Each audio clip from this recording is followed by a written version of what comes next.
I have gotten to a point where I just don't give a fuck.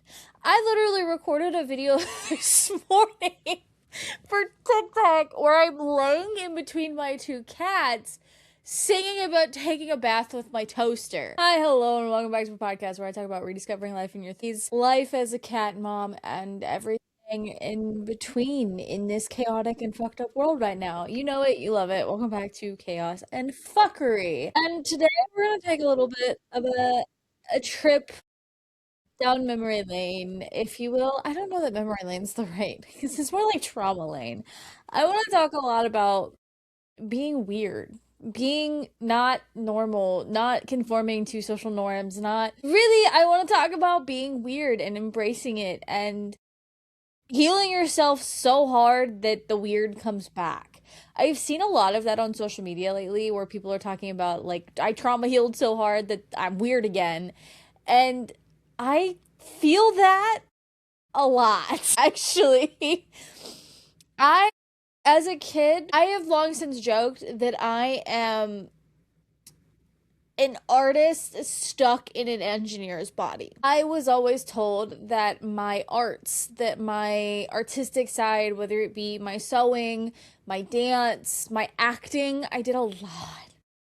I was a triple threat. I did a lot of choir, I did a lot of singing, I did a lot of musical theater stuff, but I did a lot of just stage production type acting as well. I really wanted to get into the industry when I was younger, but my parents, obviously, and kind of rightfully so, didn't want to get me into child acting and things like that, like some of my friends were.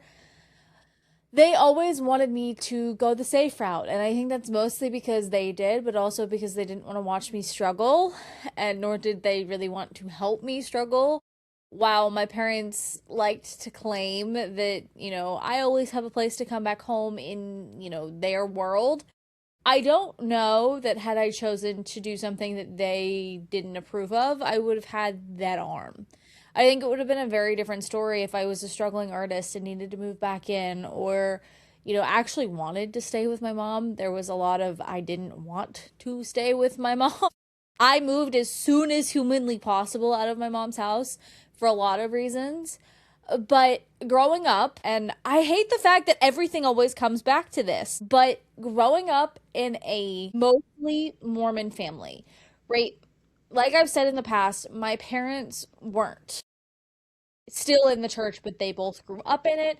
And my extended family, their siblings, their parents, even in my dad's case, were still in the church. So I grew up around that church in extreme ways that I didn't realize impacted me until I got older. One of which was being that I didn't fit traditional gender norms. I have never been a kid that was interested in makeup, traditional makeup, right? Because I do like to cosplay. I do like to, I got into that as I got older though.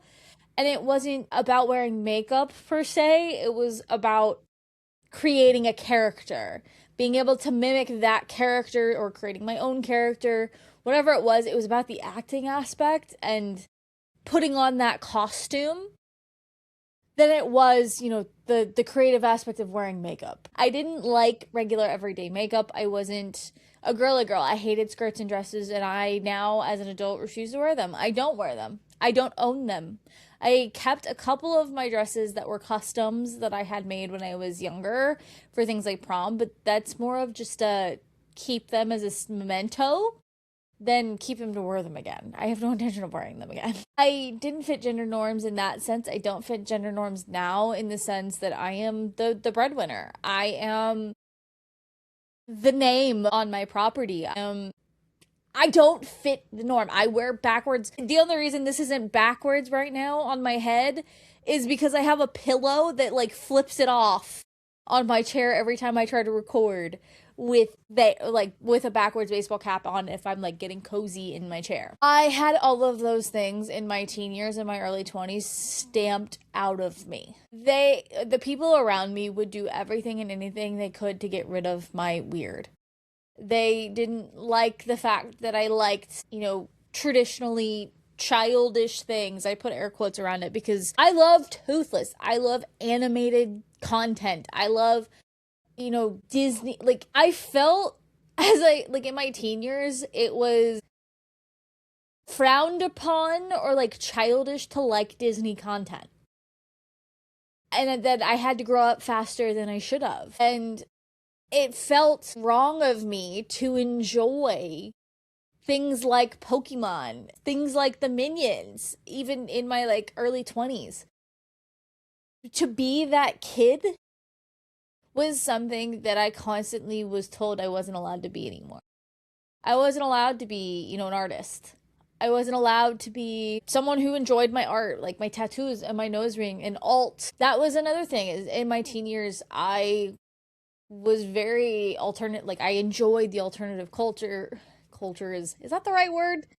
I enjoyed alternative vibes. I liked I still to this day love alternative music.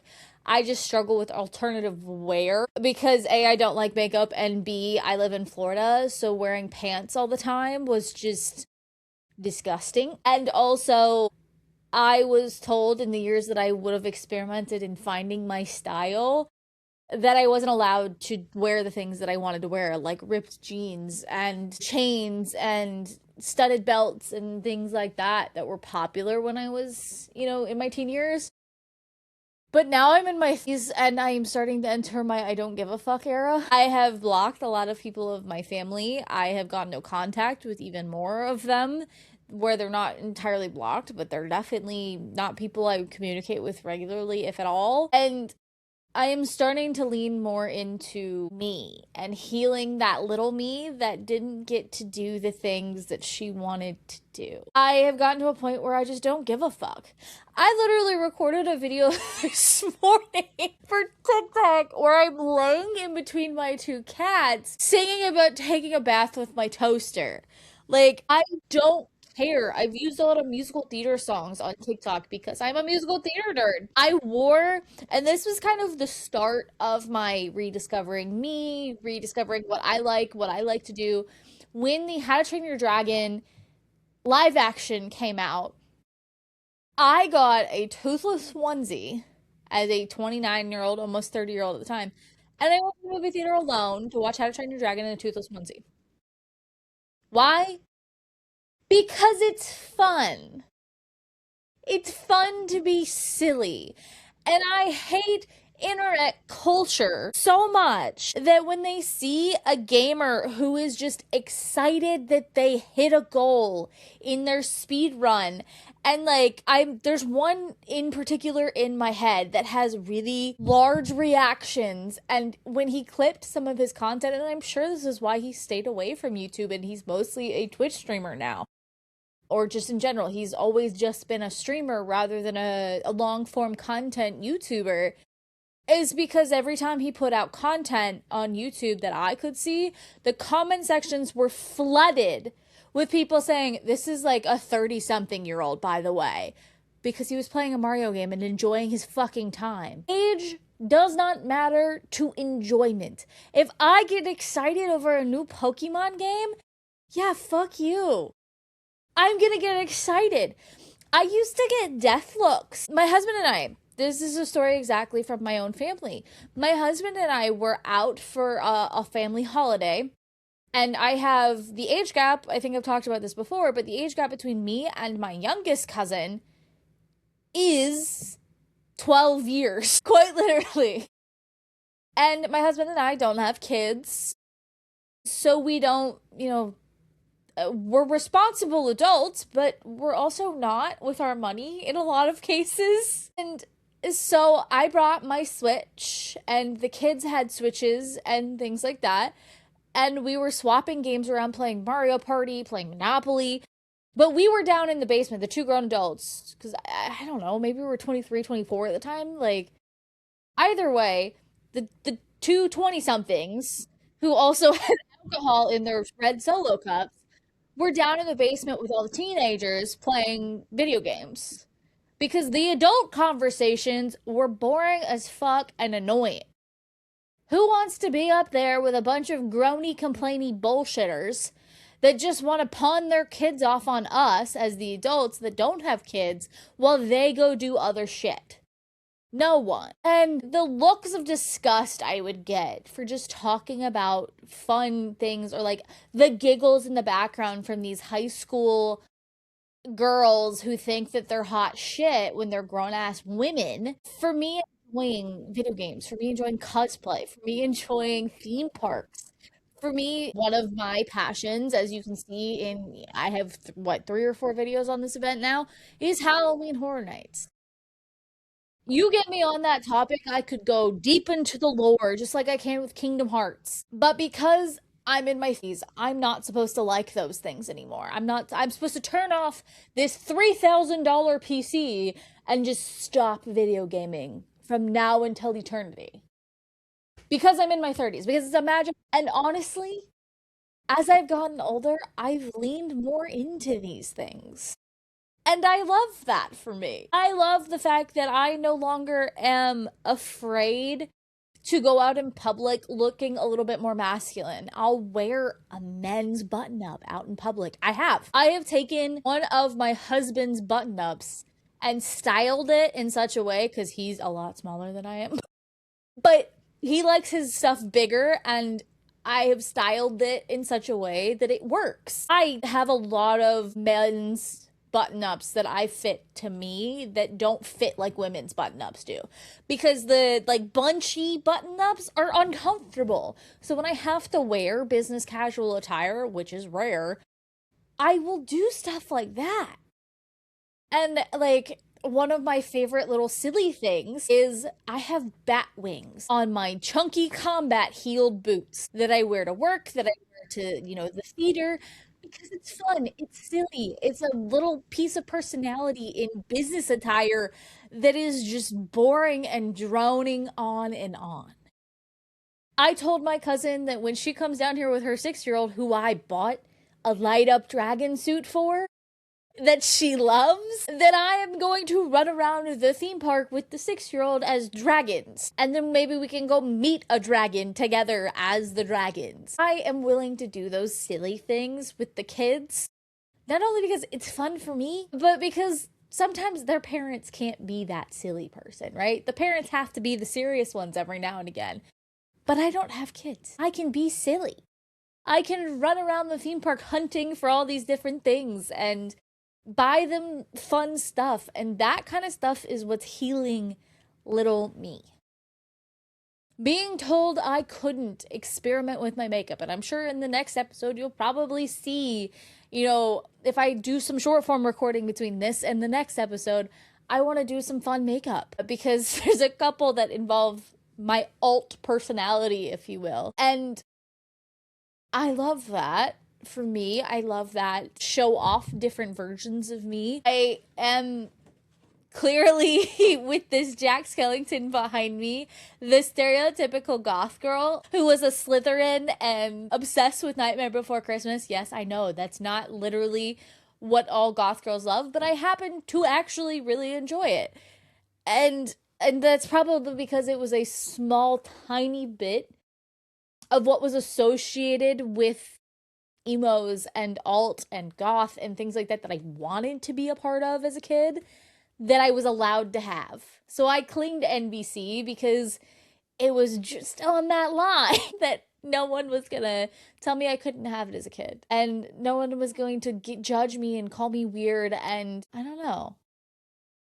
It is freeing to just be weird. It really is.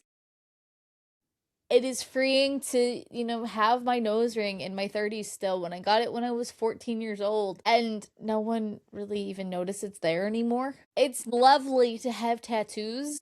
I love it. And that was, one of the first rebellious things I ever did. Because to get my nose ring pierced, I had to have parent permission. I wouldn't call, piercing my nose at 14 rebellious. Because I literally went through a piercer with a signed, notarized form from my parents saying I could do it. That's not really rebelling. But my tattoo, again, still not really rebelling. I just knew everyone around me didn't want me to get my first one. I got it 19. And now I'm covered in, I'm sure. And my mother, who didn't want me to have them at all, now claims she loves all of my tattoos, which is very funny because she very much so hated them when I started getting them. But I think at this point she just knows there's nothing she can do. And that was my first step in rebellion. And then marrying. People love my husband, but his spirit, his I don't give a fuck, his I'm going to, read you for filth, whether you like it or not, was a personality push that I needed. And he started buying me, I have it right here, these little silly things. This was one of the first things that kind of started it started the Funko wall. It started actively displaying a lot of my plushies and things because he got me these. These little reversible, I have a llama, I have octopi, I have the narwhal.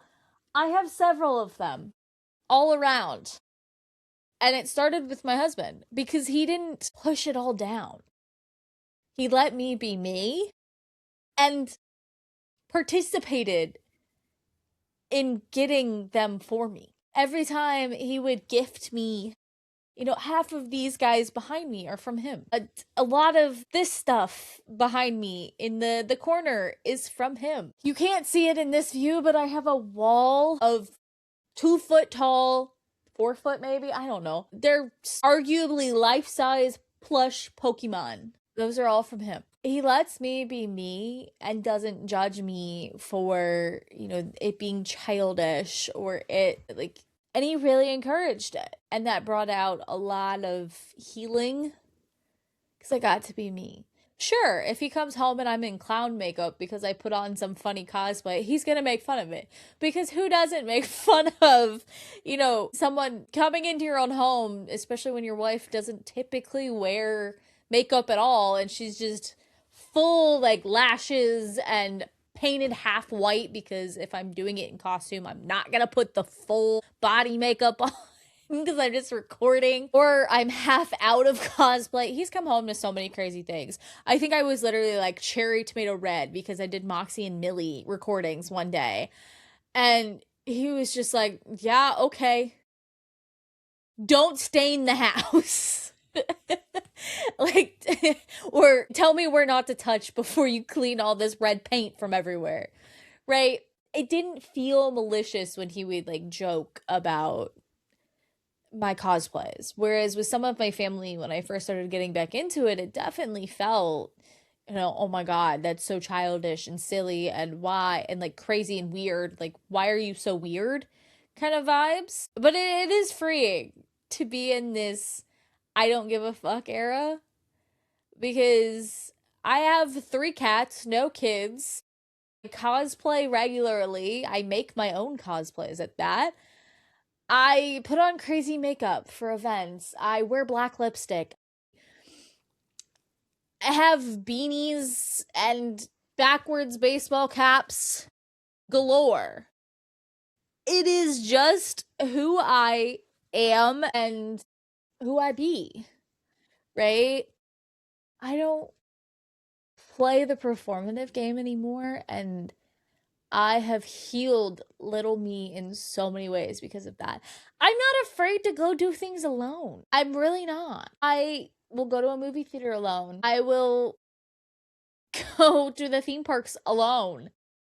It's actually better for me to go alone because I can record content. I can work on, if I take my laptop, I can work on my book. I can do all of these things that I can't do when I'm with other people that I love to do. So yeah, my office right now with a Oblivion Keyblade over there, and the Pokemon over here, and the wall of Disney ears, and the wall of Funko Pops that have been a collection from at least the last 8 years, because I didn't have as many of these when I met my husband. A lot of these are my husband and my mother. The PC in front of me with the RGB lights, and the plush I went hunting for when Epic Universe opened, Captain Cacao, who's sitting on my bed. All of those things have freed little me, little by little to the point that I just no longer give a fuck. I am allowed to be fucking loud, even. God, I get so many looks of, you're so loud. Why do you have to talk to me? Well, I'm right here. I'm loud. I'm crazy. I'm silly. I go to the beach and run around and like, do you want to play mermaids? When I get in the pool with the kids, I literally I literally bought a camera case for my phone so that I can run around with a 6-year-old and take silly photos when they're here at the pool. There's so many, and even with like the paddleboard, I don't have to be a perfect paddleboarder. I can go and do silly things. I can roller skate. There are so many things that I like wish I could have done when I was younger that I'm now doing in my 30s, and I never really realized how much I missed out on. And how some of these things that make me weird and fun and goofy and different will never be accepted by the people around me. And then I have to start building those communities outside of who I've always known. I love and adore some of the people in my life, but some of them will just never get it. And they're not or changing who I am to be around all the time. If people are gonna make fun of me for being me, then you don't belong in my life. That's something that took me, unfortunately, until my 30s, until now, because I had to get comfortable with that to be on the internet. Let's be fucking for real right now. I had to get comfortable with being weird, being silly, getting weird ass trolly comments to be on the internet. I had to be comfortable with myself to survive being in this online scape. And I'm just sharing me now. I am healing that little me that I've been needing to heal for a very long time.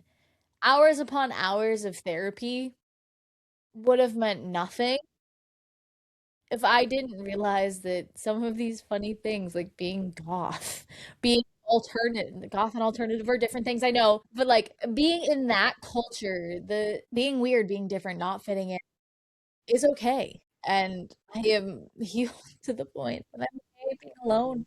I'm okay being goofy.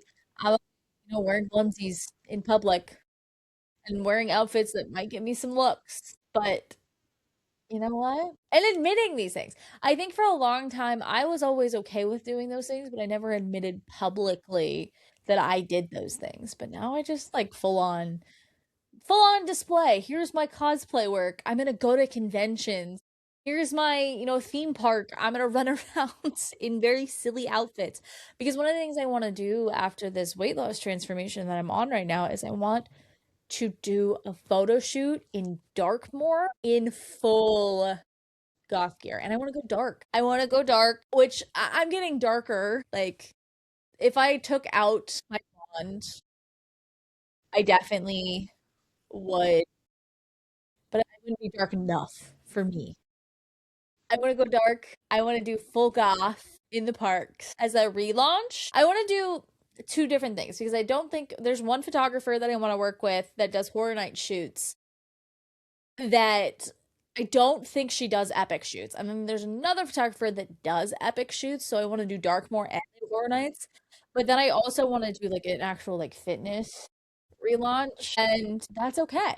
I will do all of the photo shoots. And I always like I don't want to pay for photo shoots. No, I didn't want to pay for photo shoots because I didn't want to try to think through the attire and have people make fun of the shoot. I want dark and moody. And that was part of the problem when I was a photographer as well, is I was editing to what I thought people would want. The first shoot, I went dark and moody on my edit. I fell in love with that shoot.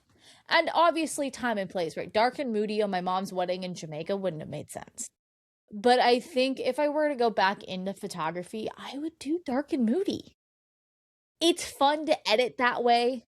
I let so many people control my even like my edits, right? My content. I let those opinions control what I was doing. I didn't get to do fun, silly stuff that I wanted to do because I was so afraid of like, what are the views going to be on this? What are going to be on this? What is this going to be on this? I'm excited to work. Hopefully, like I can grow my like my platforms, right? I think I want to do a dark and moody room. If obviously it might not be the Airbnb that I own with someone else because they'll have a lot of say and that one probably. But I do want to do like an Airbnb that's all like dark and moody.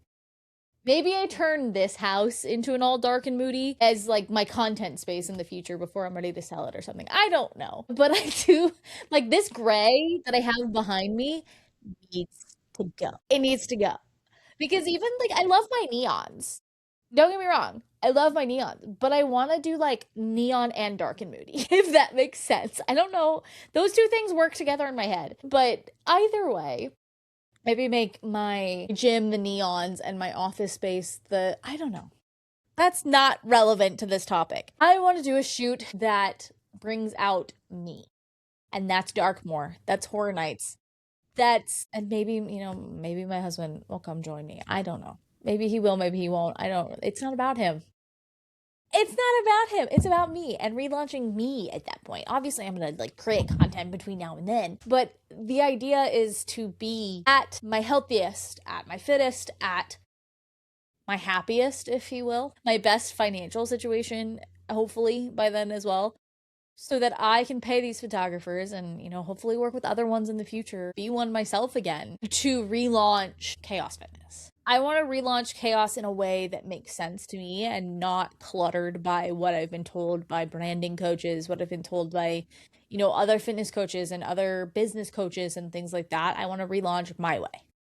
I want to be a content creator and a coach similar to that of, but not identical to former fat guy. I don't want to be a reviewer. I don't want to do that shit. I will review like Xer games and things like that because gamer, right? But I don't want to be like a product reviewer. I don't want to shill products all the time. That's not what I meant. I meant in the sense that like he shared his journey. He started doing protein product reviews. He was a content creator first and then launched a coaching business. While I don't know that he hasn't got certifications. I don't know. I am assuming he's not certified to do any of that, which I don't love. I don't love influencers turn coaches, but that's a different thing altogether that we can talk about as I get closer to relaunching and what certifications that I am planning on taking between now and relaunch, because there's a lot of certifications that I bought that I just never finished that I plan on doing all before I relaunch. And I may even take on one for specifically coaching GLP clients. But that brings in, I talked in a previous episode, I think it literally was, maybe it was 2 episodes ago now, the struggle with GLPs and things like that. I can't understand GLP clients without physically feeling the effects of it myself. So, one of the things I'm doing to heal little me is I'm experimenting. I like to experiment. So, I am experimenting with the GLP-3 or Retta, but that is a conversation for a different day, and we'll talk about updates of that and things like that, and if I love it or hate it or whatever, because I'm recording this on day one. I know nothing. uh, yeah. Healing little me, healing all of the bullshit I went through with my parents, still am kind of going through at the same time. Healing the fact that, my marriage hasn't turned out exactly the way I thought it would. But I mean, no one, that never happens to anybody. And I do want to we'll talk a couple things and being a content creator, a couple things in, having one of us who is hyper online and the other that doesn't want anything to do with the internet. I want to talk about that in a different episode. But there's so much of me that is healed. Like, even just stupid as it sounds, healing all of the trauma I had around cleaning because of my mom has helped me be more consistent cleaning my own home. I had to deal with the way I viewed a lot of these things, of just hating them because they're associated with specific actions from specific people in my life before I could start discovering me again and what I like and what I enjoy. Like, do I actually hate cleaning, or do I hate what's associated with it because I was yelled at every time I did, that I was doing it wrong? Do I actually hate, I can't even think. of a specific example other than cleaning. But do I actually hate? No, I actually hate running. But I did have to go through a phase where I was trying to decipher, do I actually hate running or do I hate it because everyone in my family wants me to do it? I actually hate running. There are so many of those little things where I've had to rediscover, do I actually hate this or do I hate who it's associated with? And the way they treated me in this specific realm, right? And there's so much of that that have has allowed me to bring out silly little things again, like dance workouts and stretching like a dancer and interacting with dance content and like the Ido and Matica and the whole that TikTok era of ballet teacher. I love it so much and it makes me miss, I didn't think I'd ever miss specifically ballet, but like dance as a whole. Like I wish I could go take a silks class if there was something near me, or an adult ballet class, or even if there was a bar class, I would probably go take that. But none of that's really around me because I live in bumfuck nowhere. But that's not the point. I'm inspired to do these things again. I was inspired to write again. I was inspired to, I've been really consistent with my YouTube content because I'm being inspired to edit in fun ways again and be creative and not just kind of recreate formula after formula after formula. I'm scripting my own videos instead of using AI like I was taught to use to save time, which also comes from trying to step away from AI because I do know it is hurting creators. As much as I have to use it in my daily work life, I can offset that by not using it for silly things like script writing in my day to day life. Being busy was not an excuse to make AI write my scripts. Have it, I don't know, review my analytics is one thing, but having it write my scripts for me was unacceptable as a creator, and I accept that. I needed to, I don't know, I needed to end that, I guess. I don't know. But that is it for today. I am healing little me. That is what I'm doing in my 30s with my chaos and fuckery right now. And I do want to do a future episode about all of my like summer plans and how I plan on, going out paddleboarding again, maybe skating again, those kinds of things to help improve my mental health and not run into a wall again, like I typically do in the summer, things that I'm planning to try and avoid the summer sads that I get. But that's for a future episode. So if you want to join the Chaos and Fuckery, please feel free to hit that subscribe button. And we will be back next week where I'm talking couple things.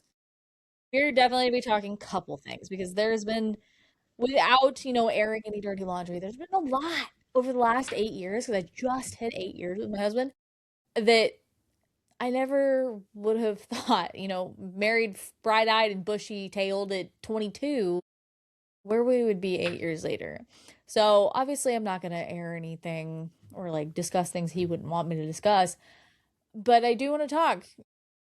It's not easy. So I do want to do a whole episode on, a couple things and things that I thought were going to happen and things that didn't, and changing our mind on kids and things like that. So yeah, that was my chaos, and I've dealt with my fuckery. So